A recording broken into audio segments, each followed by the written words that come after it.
YouTube, what is going on? We are back for another video in terms of our prep split training.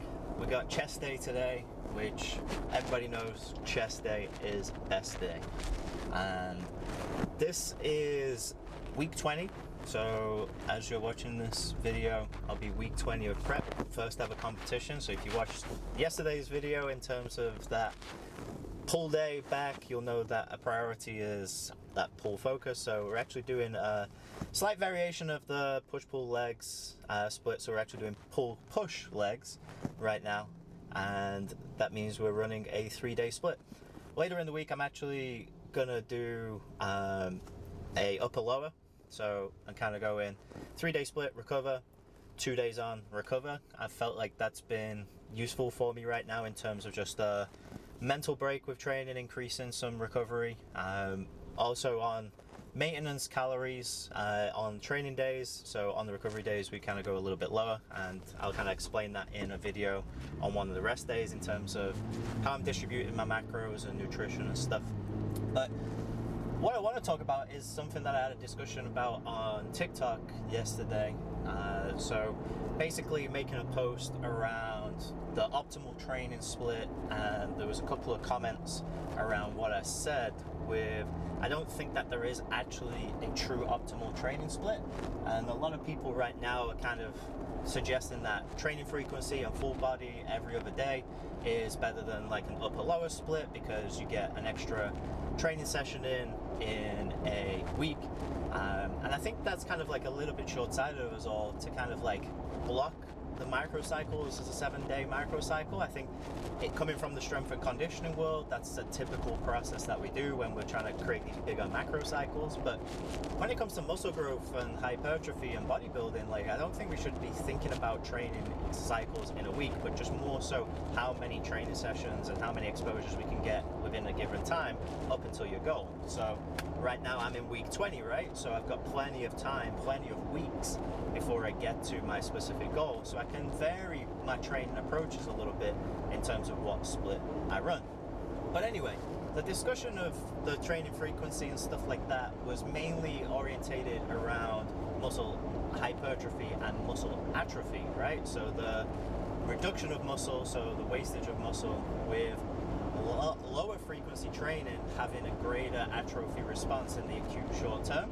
And the thing is, like, while some of these principles are fairly sound, I don't think that it's actually going to be all that impactful between the two splits, in that, to my knowledge, there's no evidence that shows a full body every other day is better than an upper lower for increasing muscle hypertrophy. And like, when we look at some of the data suggesting that frequency is better, when we actually look at these studies, generally speaking, zero frequency, so obviously control, is you're going to get atrophy. You're not training, so you're not getting a stimulus.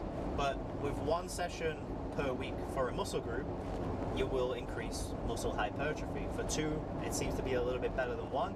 And then anything 2+, there doesn't seem to be that much of an effect. So 3 might be the sweet spot, and that's what we're kind of suggesting with that full body every other day type split. But at the same time, there's no real empirical evidence to suggest that 3 is better than 2 and 2 is better than 1 kind of thing, and whether 4 is better than 3.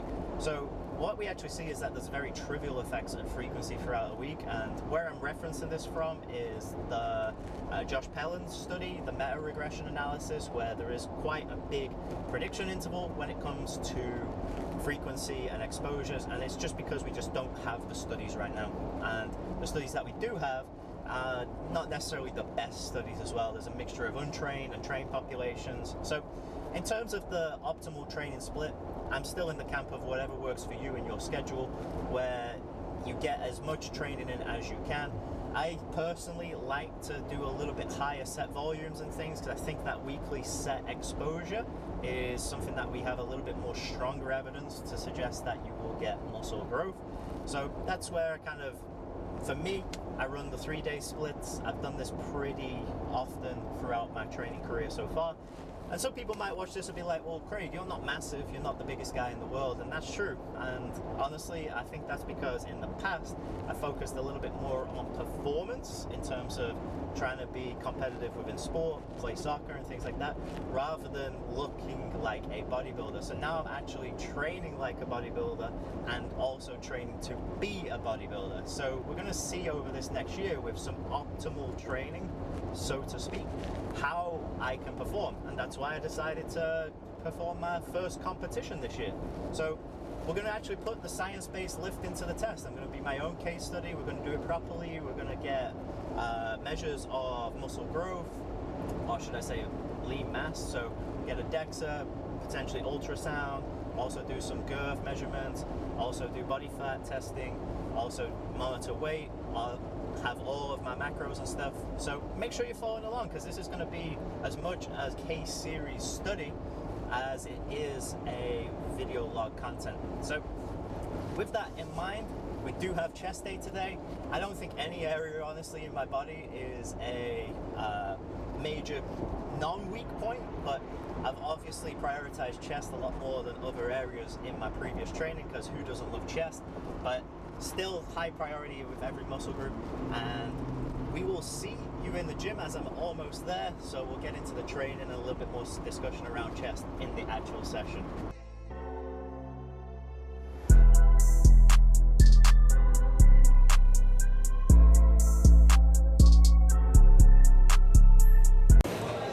Alright, so we're in the gym. We made it for today's session, which is chest, and we have two simple warm-up exercises, which are generally with my warm-ups I'll carry over from my previous exercise block. So basically a decline fly, rather than using that as an accessory or primary lift within my session. Now I warm up with that exercise, and we're also going to do some Smith machine incline bench as a warm-up as well, as a bit of a primer. Now both those exercises can be used as primary exercises in your session, but we used them in the last block. I like a little bit of exercise variation, but the key thing here is that we're getting a deep stretch in the chest. So that's why we use it, and especially with the decline flies, we can go generally a little bit lighter weight. We don't have to overload this, and we can play around with different positions too to get our chest activated. So in terms of rep ranges, I normally kind of do 10 to 20. Might split them up into clusters depending on what I'm trying to achieve for the day.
So what you'll notice with that is as I go through the repetitions, I'm actually shrugging a little bit more and taking the dumbbells a little bit further back just to get an extra bit of stretch on the pecs.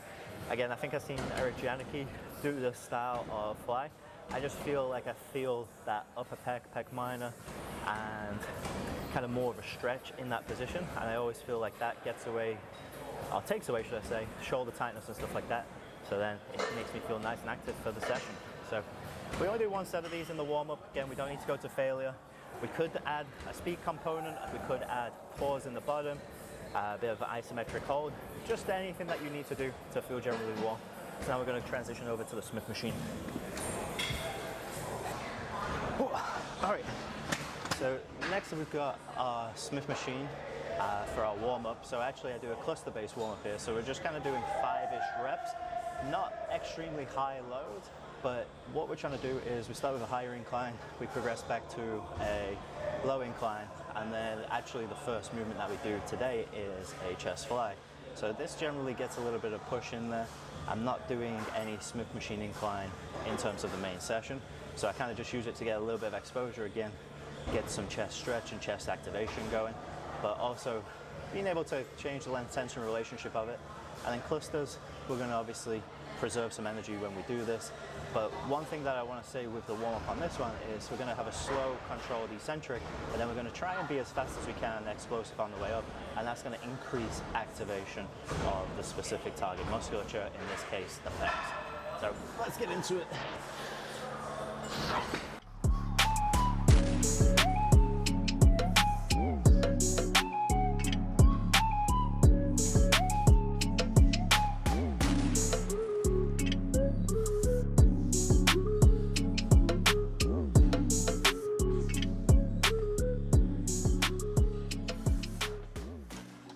We got plenty of reps in reserve, and we just use the rest period to just quickly change over our weight, so 20 to 30 seconds, and then we increase load, and then we go again.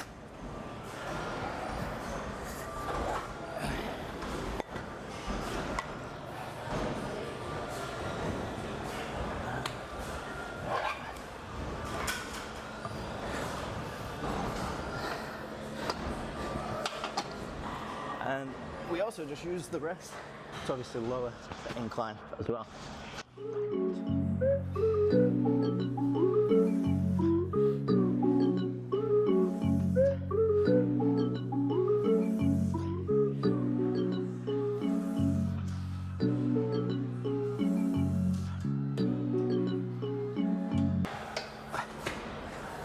One more set.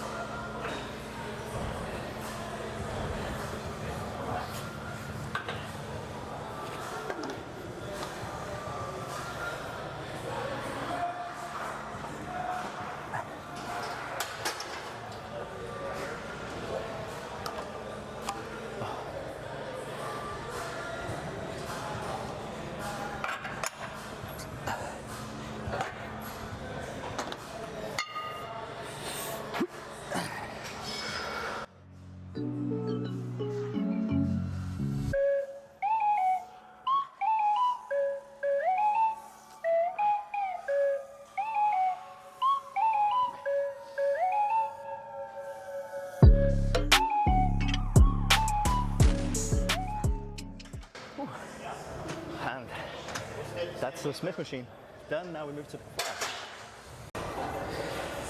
All right, so we hit our cluster warm up.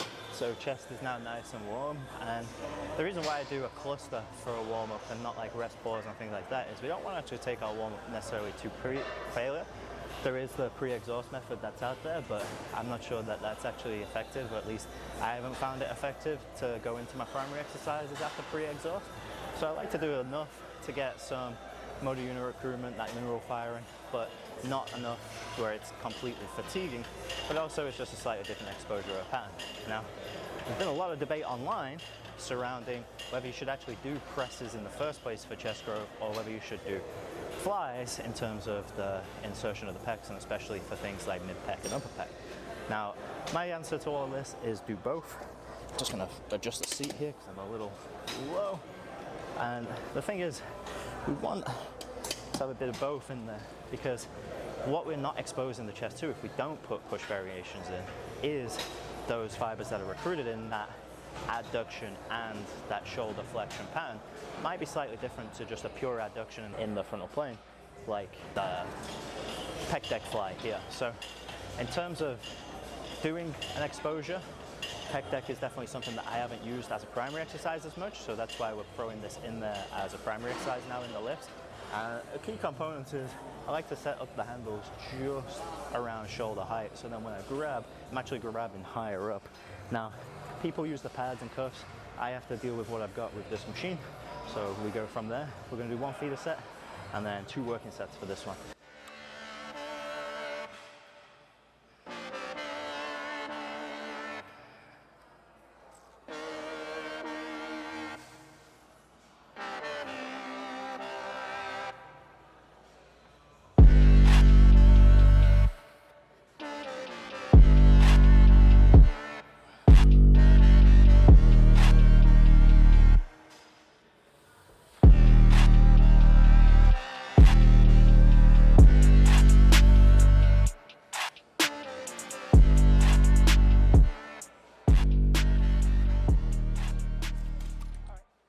leave about 2-3 reps in reserve, probably a little bit more, depending on if I really wanted to push myself and get those grinders in.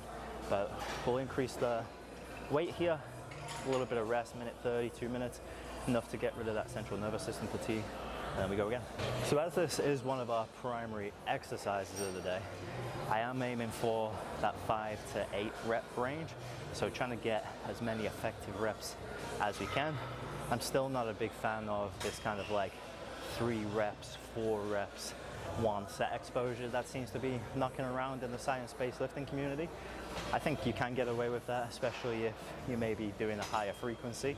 But at the same time, I'm not sure whether we need that specifically for chest development, chest growth, hypertrophy in general, right? So when it's a primary exercise, that 5 to 8 rep range, some of my kind of accessory work, I'll either stick to that rep range or go slightly higher to get more volume in. Just depends on, honestly, the length-tension relationship, the stretch that I feel, and if it's safe to load heavier or not. Because the thing is, it's all good and well saying, okay, we're in the machine, we're stable and stuff like that, let's get a gym pin, let's load it up.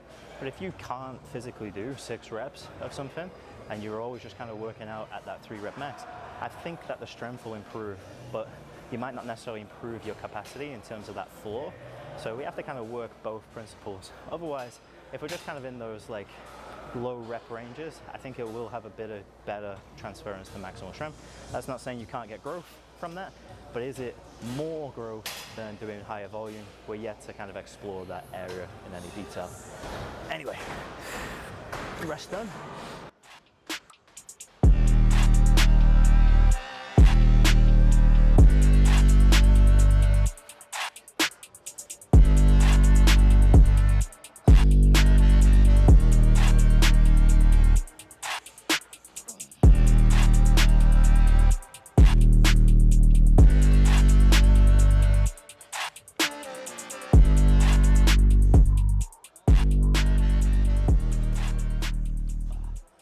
Alright, we got 5 there, so that's a nice little tasty load. Now, some people might be saying, hey, why are we gripping it? Why don't we use our forearms? Honestly, without kind of like wrist cuffs or some little bit of padding, which sounds soft, it kind of hurts. So this machine isn't ideal. If you do have access to kind of the padded fly machines, amazing. I would spam the hell out of those, because that's definitely one that you can use to good effect. But again, because we only hit 5, I'm actually going to extend my rest a little bit compared to what I had prescribed. So we'll kind of do 2:30, just get our breath back, and then we'll get into this last working set here. So the other thing that I want to say about this currently is when I actually am programming our training, I am putting percentages kind of as rough estimate guides for my training, because we kind of know that, hey, right now this is sort of in that 75 to 80% of my 1 repetition max based on some predictions and some 1 rep max testing historically. So what I can do is I can then start to say, okay, for that percentage, we should in theory be getting like 5 to 8 reps, right? And so if I'm on the lower end, like I was in that last set, 5 reps, it's a little bit heavier than what it might have been last week or the week before. And because our 1 repetition max fluctuates on a day-to-day, week-to-week basis, but I feel like we've stepped away from percentage-based lifting in favor of repetitions in reserve, just because that reps in reserve is kind of like that subjective measure you don't really need to know. But without knowing kind of where the ceiling is, I could just like put 170 on, it feel like I've got no reps left in reserve and I do 8 reps. But actually, if I did really push, someone paid me $100 million, I could probably squeeze out 15 kind of thing. So it takes a little bit of advanced training knowledge to understand repetitions in reserve, for me at least. So with these kind of like things in mind, if you're a beginner lifter, I would still be estimating my percentages just to kind of coincide with what I should be getting from my repetitions in reserve. So again, at that 80% load, I probably shouldn't be getting 10, 15, 20 repetitions. If that's what you're hitting, then that's not your 80% load. So you can train with a little bit higher intensity. So I'm feeling pretty recovered, so we're gonna hit 1 more set.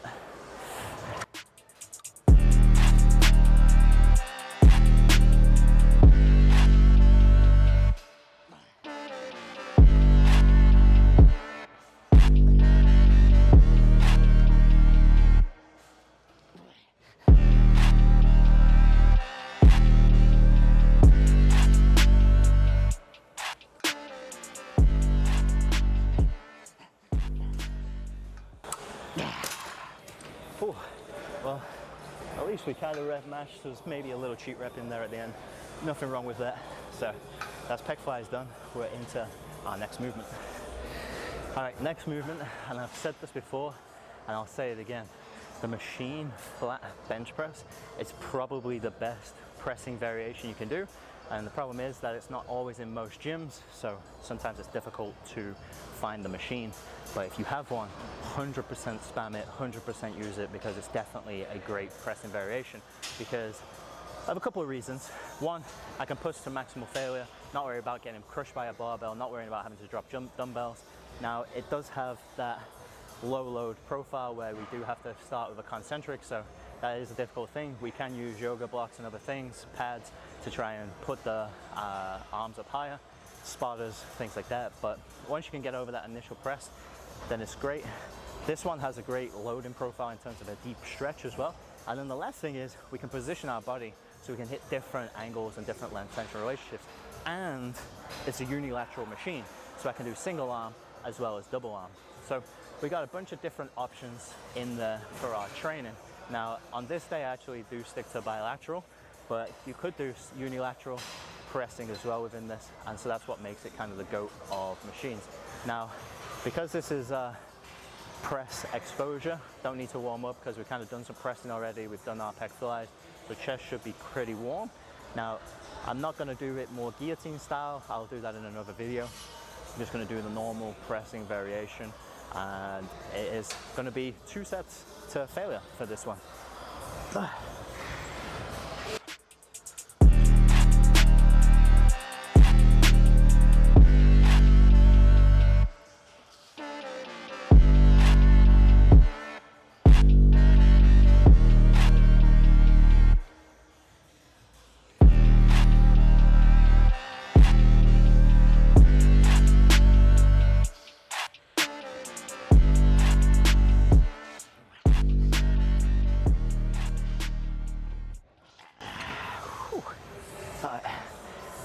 always lose count of the reps above 8, but similar to our previous rough guide of 2-minute rest, we're going to stick at this load because I'm in that 5 to 8 rep range, and probably will try and rep match if we can in this next set. Right. Set 2, another set to failure. Push as hard as we can.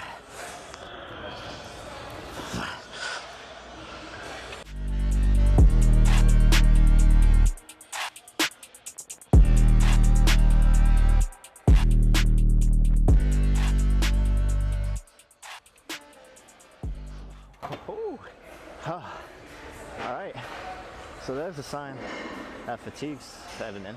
Now, we have a choice. Do we rest pause, try and grind out a couple more reps, or do we cut it there? I'm thinking that I'm gonna do the rest pause. Let's see if we can grab at least one more rep out of this.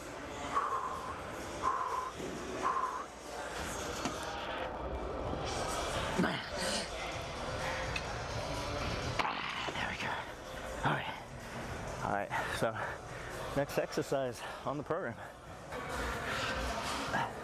So we just blasted chest, which now we switch over to triceps. Obviously, we get some fractional sets in with our pushes for triceps, but what I like to throw in here is now JM press, because we have fatigued the chest, so there's a pre-fatigue, there's a pre-exhaust there, and now it means we can isolate towards our triceps a little bit better than necessarily kind of moving and trying to do triceps at the earlier start of the session. Now you'll notice that I'm back to the Smith machine, so we could have probably done incline presses, then into a JM press if you're short on time, stuff like that.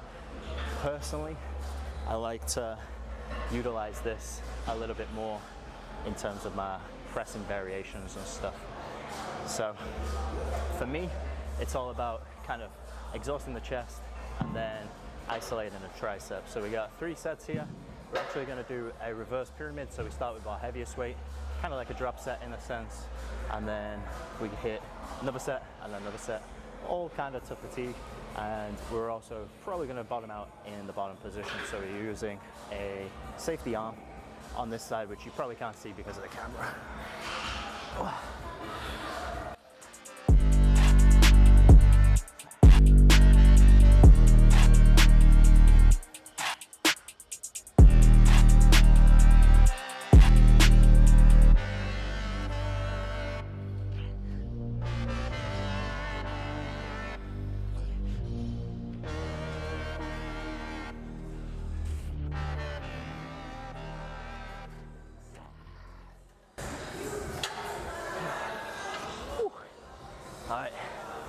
minute 30 rest, we take off the weights and then we reload, hit another set. As we rest with this one, the one thing I want to mention is we don't need to go super heavy on this. So I hit 6 reps, that's fine, effective range. But that's the reason kind of for this reverse pyramid is now I should expect my rep range to go up maybe 1-2 reps with a slightly lowered weight. But where we have the ego lifters out there where they're going to grind out a couple of reps, we're definitely restricted here in terms of the concentric phase. So if you have like a training partner or a spotter, I don't, but I would suggest getting a few of those assisted lifts in so then we can focus on a little bit more eccentric isolation, because again, eccentric phase uses less energy. We generally generate less force in the eccentric phase than we do concentrically. So people are thinking, oh well, mechanistically, mechanical tension, leverage, all those things, it's not going to cause muscle growth, but it does because of the lengthened positions. So in terms of that, if we can get a little bit extra eccentric load, we're probably gonna get a few more effective reps in from an eccentric standpoint. So that's where a spotter comes useful. So enough talking, enough rest there. We'll hit another set. We took 20 pounds off, so we should effectively get a lot more repetitions than that last set.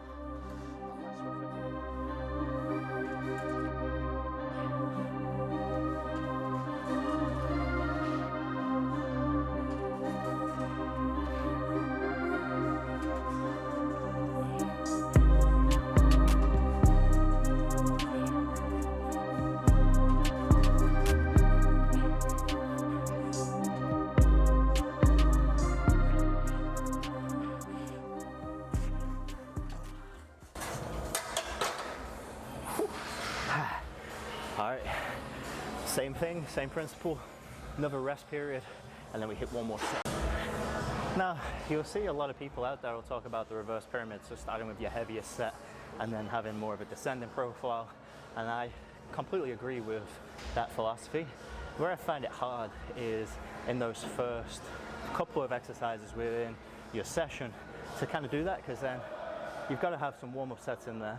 So in terms of the descending profile, you're either making a huge jump from say like a 70% 1 rep max warm-up to then like an 80-85%, or you kind of use a gradual build-up, and then once the muscles are warm, those kind of secondary lifts, you can kind of do that more effectively. So like things like a tricep in a Smith machine are going to be relatively safer to do that than say if I was going to do a skull crusher with a barbell or a dumbbell. So again, it's going to be some context specific there in terms of how to use the reverse pyramid, but I do definitely think that it's one of the more effective methods for training, because you get the most effective reps within that first set, and then there is a point of diminishing returns, but at this moment we don't know exactly where that point of diminishing returns is.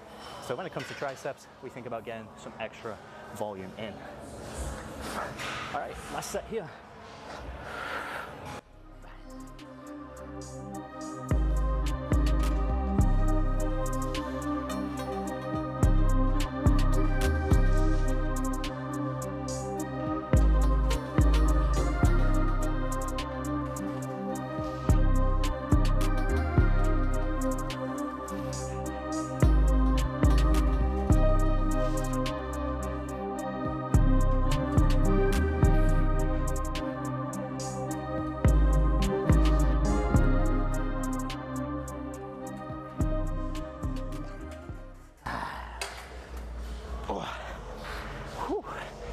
The good thing about this is failure does sneak up on you. So now into our kind of secondary block. So we'll see you in the next exercise. All right, so chest has been blasted, triceps are now feeling a little toasty. So it's time to go into accessory work block, which means some shoulders. So it's not a primary focus in today's session, but we definitely in our accessory work always like to hit certain weak points and certain areas that still need development, and we generally do it in a more stabilized form, so the machine lateral raise. So that's why we're here. Now this machine specifically is actually harder two hands than it is single arm, so generally I can do more load single arm just because of the way the cable stack profile is. So we're going to hit two arm rather than single arm here, But a lot of times when I do accessory work, I normally try and do single-sided because we're only getting a limited exposure in terms of shoulders on today's session. So because it isn't that primary exercise for the day, or that primary target area, chest and triceps are, but I like this machine, and so we're going to spam these.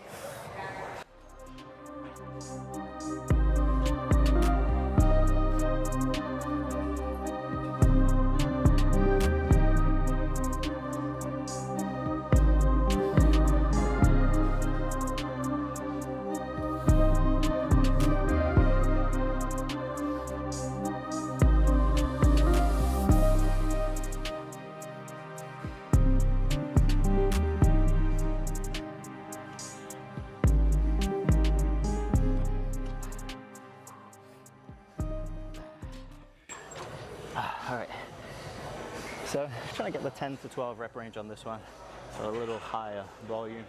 Again, we'll respect the rest, 2 minutes rest, and then we'll hit that next set.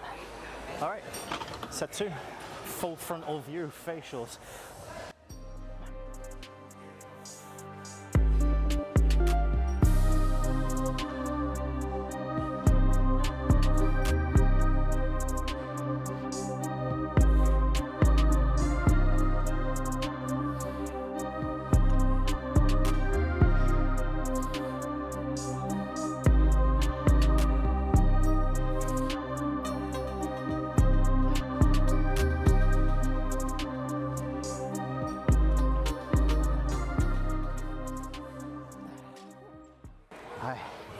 Here's a question for the audience that got it this far.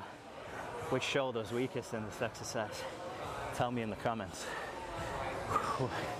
All right, back to our accessory work. We got a couple more tricep exercises, and then we got one last chest finisher, and then we're done with the session. So we finished today's session off with triceps with a couple of the more S-tier type exercises, so that cable overhead extension.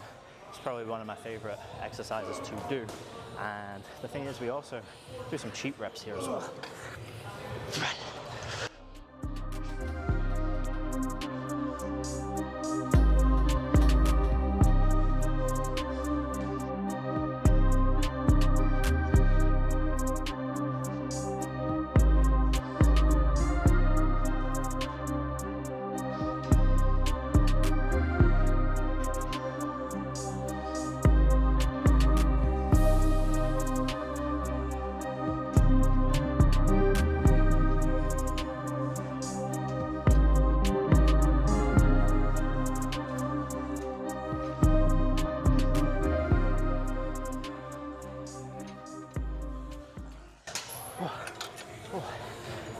So you notice we get a little bit of knee bend, a little bit of assistance in the push, so we can get a couple of extra eccentric reps in here. So that's kind of like the thought process behind the cheat reps, is some of the eccentric overload, get a little bit of accentuated eccentrics in a sense, and that's why we hit it. I actually take less rest here, so I want it to be a little bit metabolically challenging, some cardio, because we can't just take 2 minutes every single set. Now, is that the most efficient? I'm not gonna argue that, but in terms of session timings, trying to keep this session under an hour if we can.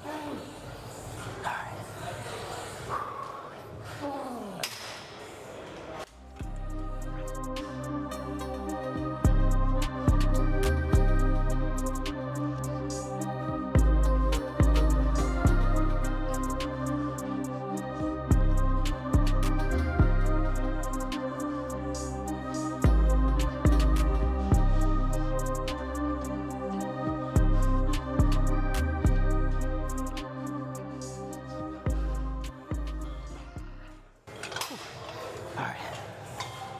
A little fly variation, and then one last tricep. All right, so we're almost there. We have one last fly variation. So we started the session warm up with a decline fly. I like to finish the session on chest day with an incline fly, just to get one extra set in of flies. Again, overload that fly movement. So you might be adding up the sets, and you might be like, ooh, we're creeping into some higher volumes here. Again, remember, we're doing a PPL type split, so I think accumulative across the weekly totals, I'm not really in too high of a sets total when we put it across the training block week. And so again, I'm accommodated to these volumes. Might not have the biggest chest in the world, but I don't think that reducing my volume is going to be the answer here either. Maybe I'll run the experiment in my next block. So we just have one set, taking it to failure. We're actually kind of going to do a little bit of different style in terms of where we position the dumbbells. Try and go a little further behind our head.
Alright, so finishing on our last tricep variation for today.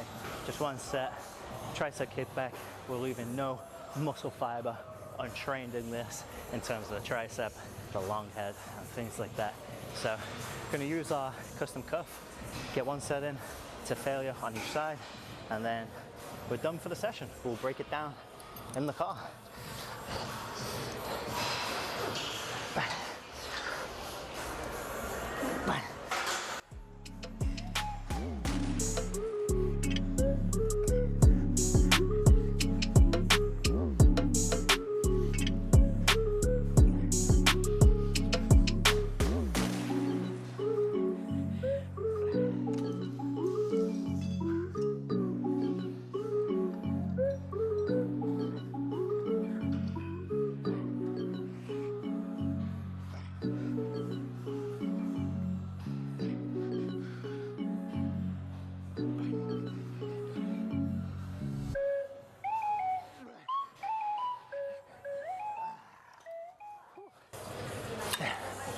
Session done. All right, so that was chest day, or a kind of more push focused chest day. So day 2 of our split done, which honestly, I always find the pumps from that type of session to be way better. Maybe it's because my triceps and my chest love a good pump versus some of the other musculature around the body. But in terms of where we're at, I don't know what's going on here with the traffic, but where we're at in this block, you'll notice that I do quite a lot of directed sets towards a specific muscle group within my sessions, and then kind of split it up with some of the other synergists and agonists, and sometimes even antagonists as accessory work. And again, it's been working for me so far in terms of increasing muscle mass during this prep for competition. I like my 3-day split format. I probably will trial and error some other splits in future blocks, but right now I like this block because it's something that I've kind of run before, actually during a cut. And with us being on maintenance calories, I want to see if I can actually kind of recomp in a sense using this program. So testing out the effectiveness of the training program, which I feel like for most of the scientific lifting community, we need to do more of that. Our individual case studies are important, but again, we shouldn't be biased by our methods either. So I'm always open to, if somebody has a coaching suggestion, even with my level of experience in coaching and seeing methods that work, I'm always open to ideas because I'm never tied to just one method. You'll hear me quote this a lot, but all roads do lead to Rome. It's always about the consistency of the journey. So if you stop that journey and take a different detour, that's on you. but generally speaking, most paths, most training programs are going to get you to your gains eventually. And so we do create training biases because of that as well. So the evidence might say one thing, but we've demonstrated that actually a higher volume of training might work for you, and we don't really know too well the inter-individual variation. There was a large variance within a lot of studies, especially performed in different training ages. I've been training 10 plus years. I don't have the Mr. Olympia physique, but also I don't think I've been training optimally in those 10 years. I've been neglecting diet and things like that. And the one thing that I want to actually talk about in this quick video right here, just to quickly summarize, is track your calories. I know that people make it over complicated and over complex, but just do a week or so of tracking your actual macros, because what you'll find is you're on one side of the spectrum or the other. You're either overeating compared to what you actually think you're eating, or you're undereating. And for me, the shocking thing was, a lot of when I look back at how I was eating, I was actually under eating. I wasn't even anywhere near my maintenance calories, so I was in a deficit for a long time, and that can mess with your metabolism. So having these maintenance breaks, having these diet breaks are really important, and allowing yourselves a little bit more calories. Now that I've upped my calories, my weight is staying stable, so that means we're in that perfect maintenance zone. So complement that with your training. Obviously, if you are cutting, calorie deficit. If you are doing a bulk, a slight surplus, don't go crazy, don't be smashing 16 Big Macs a day and stuff like that. But they are obviously very sensible principles, very simple, logical principles to follow. But just wanted to mention that because that's something that I've switched up recently within this training block, so hopefully that can help others as well. And we'll be back tomorrow for leg day. Probably actually my favorite day within this training block, because I love blasting my quads, which is always a great feeling when you get that quad pump, especially now seeing greater definition in my quads than I've ever had before. So having that training progress obviously makes it a lot more satisfying, because I know a lot of people out there dread leg day in terms of utilizing leg day, and they'll obviously skip it and do chest again and things like that. But not here. This is a channel where we don't skip leg day, so make sure you're tuning in tomorrow. Make sure you're turning those notifications on, and don't forget to subscribe as well. I know that this channel is new, I know it's early, I'm trying to grow the following, and if you do have questions about today's training session, just let me know in the comments, because I will discuss. I'm open to discussions, I'm open to I'm open to chatting about research as well. So make sure that you also engage, like, and comment if you do have any questions, and we'll see you in tomorrow's lift for the next leg day.